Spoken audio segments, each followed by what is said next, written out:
राजा मन ही मन इस प्रकार विचार कर रहे हैं, बोलते नहीं। उनका मन पीपल के पत्ते की तरह डोल रहा है।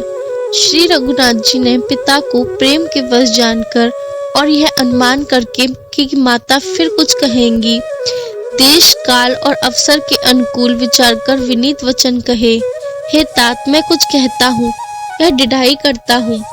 इस अनौचित्य को मेरी बाल्यावस्था समझकर क्षमा कीजिएगा। इस अत्यंत तुच्छ बात के लिए आपने इतना दुख पाया। मुझे किसी ने पहले कहकर ये बात नहीं जनाई। स्वामी को इस दशा में देखकर मैंने माता से पूछा। उनसे सारा प्रसन्न सुनकर मेरे सब अंग शीतल हो गए। हे पिताजी, इस मंगल के समय स्नेहवश होकर सोच करना छोड़ दीजिए और हृदय में प्रसन्न होकर मुझे आज्ञा दीजिए। यह कहते हुए प्रभु श्री रामचंद्र जी सर्वांग पुलकित हो गए। उन्होंने फिर कहा, इस पृथ्वी तल पर उसका जन्म धन्य है जिसके चरित्र को सुनकर पिता को परम आनंद हो, जिसको माता पिता प्राणों के समान प्रिय हैं, चारों पदार्थ उसके करतलगत रहते हैं। आपकी आज्ञा पालन करके और जन्म का फल पाकर मैं जल्दी ही लौट आऊंगा, अतः कृपया आज्ञा दीजिए। माता से विदा मांगाता हूँ, फिर आपके पैर लगकर वन को चलूंगा। ऐसा कहकर तब श्री रामचंद्र जी वहां से चल दिए। राजा ने शोकवश कोई उत्तर नहीं दिया। वह बहुत ही तीखी बात नगर भर में इतनी जल्दी फैल गई मानो डंक मारते ही बिच्छू का विष सारे शरीर में चढ़ गया हो। इस बात को सुनकर सब स्त्री पुरुष ऐसे व्याकुल हो गए जैसे दावानल देखकर बेल और वृक्ष मुरझा जाते हैं। जो जहाँ सुनता है वह वही सिर धुनने लगता है। बड़ा विषाद है, किसी को धीरज नहीं बनता। सबके मुख सूखे जाते हैं, आंखों से आंसू बहते हैं, शोक हृदय में नहीं समाता। मानो करुणा रस की सेना अवध पर डंका बजाकर उतर आई हो। सब मेल मिल गए थे। इतने में ही विधाता ने बात बिगाड़ दी। जहां तहां लोग कैकेयी को गाली दे रहे हैं।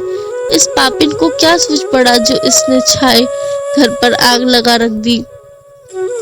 यह अपने हाथ से अपनी आंखों को निकाल कर देखना चाहती है और अमृत फेंककर विष रखना चाहती है। यह कुटिल, कठोर, दुर्बुद्धि और अभागिनी कैकेयी रघुवंश रूपी वांस के वन के लिए अग्नि हो गई।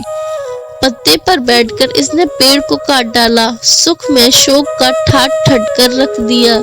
श्री रामचंद्र जी इससे सदा प्राणों के समान प्रिय थे, फिर भी न जाने किस कारण इसने यह कुटिलता ठानी। कवि सत्य ही कहते हैं कि स्त्री का स्वभाव सब प्रकार से पकड़ में न आने योग्य, अथाह और भेद भरा होता है। अपनी परछाई भले ही पकड़ जाए, पर भाई स्त्रियों की गति नहीं जानी जाती। आग क्या नहीं जला सकती, समुद्र में क्या नहीं समा सकता, अबला कहाने वाली प्रबल स्त्री क्या नहीं कर सकती, और जगत में काल किसको नहीं खाता। विधाता ने क्या सुनाकर क्या सुना दिया, क्या दिखाकर अब वह क्या दिखाना चाहता है। एक कहते हैं कि राजा ने अच्छा नहीं किया, दुर्बुद्धि कैकेयी को विचार कर वन नहीं दिया, जो हट करके स्वयं सब दुखों के पात्र हो गए। स्त्री के विशेष वश होने के कारण मानो उसका ज्ञान और गुण जाता रहा। एक जो धर्म की मर्यादा को जानते हैं और सयाने हैं, वे राजा को दोष नहीं देते। वे शिबी, दधीची और हरिश्चंद्र की कथा एक दूसरे से बखान कर कहते हैं। कोई एक इसमें भरत जी की सम्मति बताते हैं, कोई एक सुनकर उदासीन भाव से रह जाते हैं, कोई हाथों से कान मूंद कर और जीभ को दांतों तले दबाकर कहते हैं कि यह बात झूठ है, ऐसी बात कहने से तुम्हारे पुण्य नष्ट हो जाएंगे। भरत जी को तो श्री रामचंद्र जी प्राणों के समान प्यारे हैं।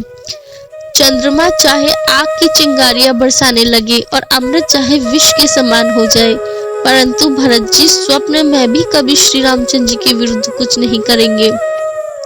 कोई एक विधाता को दोष देते हैं जिसे अमृत दिखाकर विष दे दिया।